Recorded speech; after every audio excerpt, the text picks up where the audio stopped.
Now I'm rolling the dice here with the bestiary because I don't. I keep asking Shami, and I feel bad, but sometimes kind of like I keep telling her like, "Hey, this is when the recording's gonna be released, so it should hopefully make it in there in time." But I mean, we can always.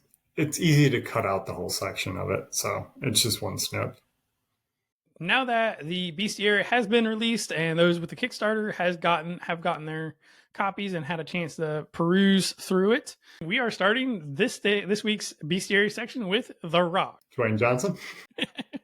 Oh, I mean, he's as big as a rock at this point, I bet. Can he fly?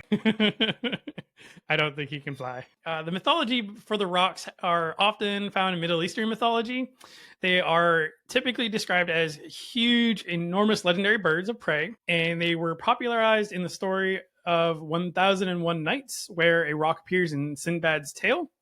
In the story, the roc does live on an island and is extremely dangerous. The Trial of Worth, in order to bond with a roc, you have to venture to its mountain cave and present it with a dead bull. If one didn't kill and carry the animal himself, it will not be accepted. So you got to be pretty strong, I bet, to be able to haul that up.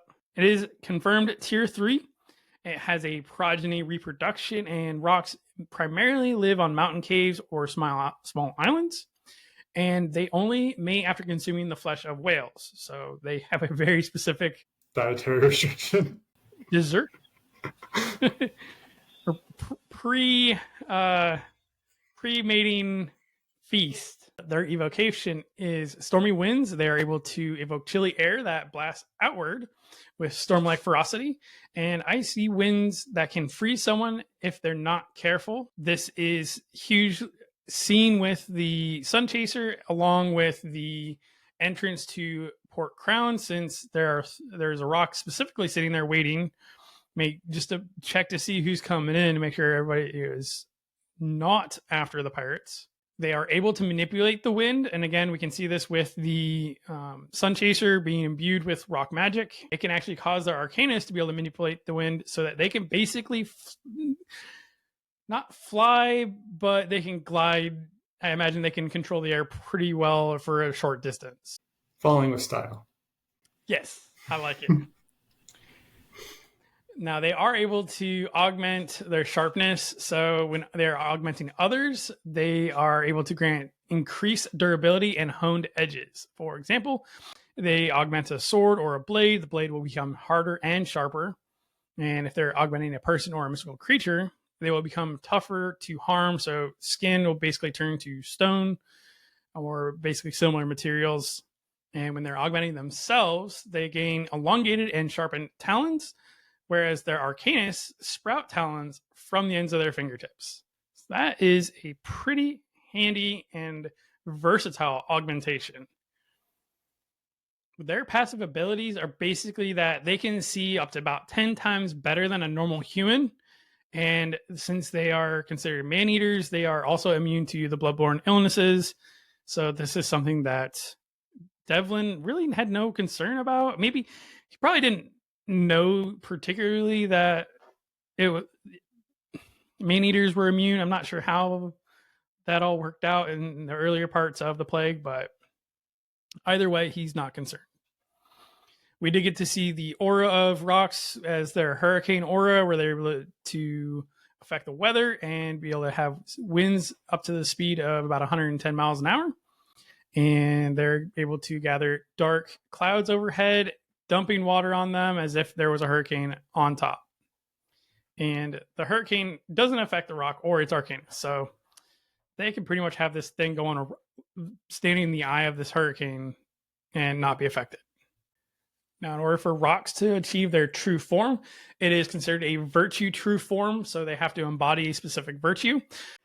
In order to achieve the roc's virtue true form, they basically have to embody the ideals of a pirate and basically have a lack of or any value for human life, and that belief that might equals right and a general disregard for all authority or government. So I can see the Devlin is, as far as the disregard for authority, he doesn't want to be in guilds, that kind of thing.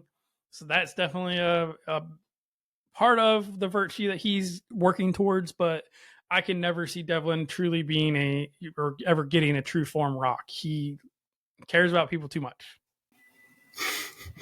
Yeah. I mean, shoot, look at Bayou. Like, that kid alone, like, just could never be mad at that kid. Now, Roc's true form is that it develops a longer neck. It grows 2 additional wings and 2 additional legs with talons.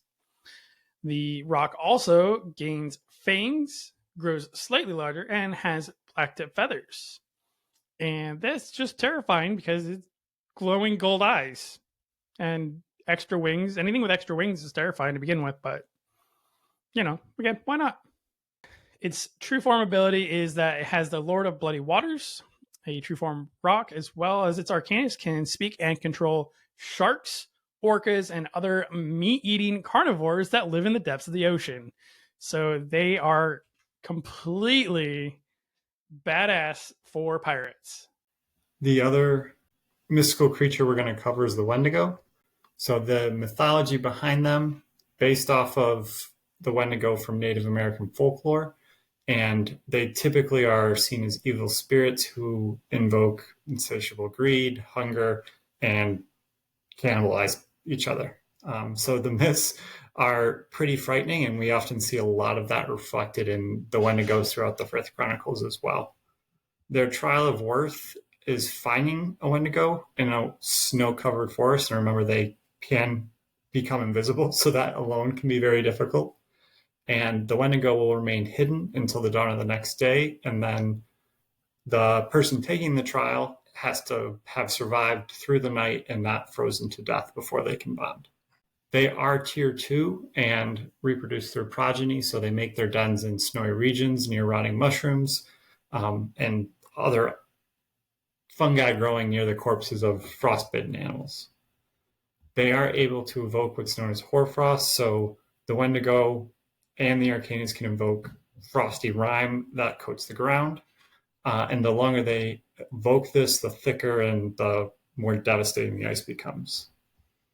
We have seen their manipulation of flesh when Fane was able to manipulate Volk's flesh. So Wendigo and their Arcanist can manipulate living creatures, essentially treating skin and muscle as a malleable clay. Their augmentation is invisibility, so when augmenting themselves and others, the Wendigo and their Arcanist become invisible. This doesn't hide any noises that they would make, and it doesn't make them able to be passed through incorporeal, but they are invisible to other mystical creatures and Arcanists. From passive abilities, they do have what's called perfect traction on ice and snow, so able to run without falling on even the slickest of surfaces. And they're also immune to the cold, whether that's weather cold or magical cold, instant death effects, and blood diseases. Their aura is ravenousness, anemone. And then when a Wendigo Arcanist creates their aura, the nearby area becomes thick with the stink of blood, and while this aura is active, any individuals close to the Wendigo become hungry, stomachs twist with pain, and they often crave the flesh of other humans. So the longer they're in the area, the more likely they are to become susceptible to the hunger and start eating each other. This is considered a form of mind control and can be resisted by creatures that have an innate ability or a magical ability that resists mind control. Their true form is a Gaius, so the Wendigo Arcanist must live away from society for at least a full moon cycle and consume the flesh of a human in order for their Eldrin to achieve true form. When they do achieve true form, the Wendigo will stand on its hind legs. This is something that Gilly had mentioned before. Very similar to like a werewolf, and its front paws will become more human-like, and the antlers on its skull grow more numerous and become extremely pointed. Their true form ability is grave speech, so a true form Wendigo and its Arcanist can speak with souls. So if somebody had recently died, generally within 3 hours, the Wendigo may speak with the corpse as though the person was still there. If the person is in the abyssal hells, the Wendigo may speak with all the souls and various fragments that are there as well. So very cool true form ability. I wonder if this is something that, for those that are keeping up with the Astro Academy series, I wonder if this is something that is planned to be seen. It feels like it fits very well with a lot of ongoing in the book to avoid any spoilers, but it is something that I would be very interested to see if it pops up because it fits very well into the plot line. I didn't even realize about the whole true form aura. That is fairly disturbing. I'll give that one.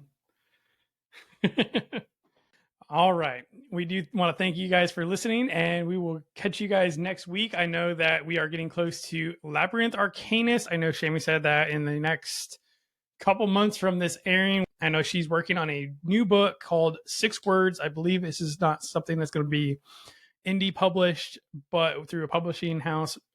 I know she is working on it, though. She doesn't have a release date yet, but the cover looks really awesome. It's got a dragon on the front. I love dragons. Love dragons. Like, if you have the name dragon or a picture of a dragon on the book, I'm probably going to read it. It's worth a read. And with that, thank you all, and we'll see you next week. Eric, Scott, and I want to thank everyone for listening today. We post a new episode every Wednesday morning at 11 Eastern, 10 Central, and 8 Pacific Standard Time. We are on all podcasting platforms and are also on YouTube as well for video. After the additional episode airs, we post chapter-by-chapter videos every day in a smaller, easier-to-digest format. We do want to give a special shout-out to the final member of our team, Dan Mackison, one of the admins for the Frith Chronicles Wiki, link listed below, and doing his best to keep everything running smoothly behind the scenes. If you want to reach out to us, you could email us at frithguildpod@gmail.com or on Facebook or any other social media by searching for Frith Guild Podcast. Just to remind everybody, we have links to everything in the description below on both the podcast and YouTube.